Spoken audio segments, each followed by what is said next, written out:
How to turn off emergency alerts on iPhone. Now that's what I'm going to show you guys in this pretty quick and easy video. So let's get started right away. Well, it is actually super easy to do. All you basically want to do is simply open up your settings. And once you are actually here in the settings, you want to scroll a bit down to see notifications.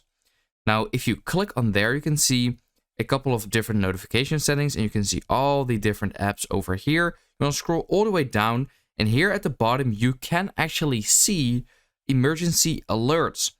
Now, on other iPhones, this might say two options, and it is not called emergency alerts, but something else alerts. So you can turn those two off.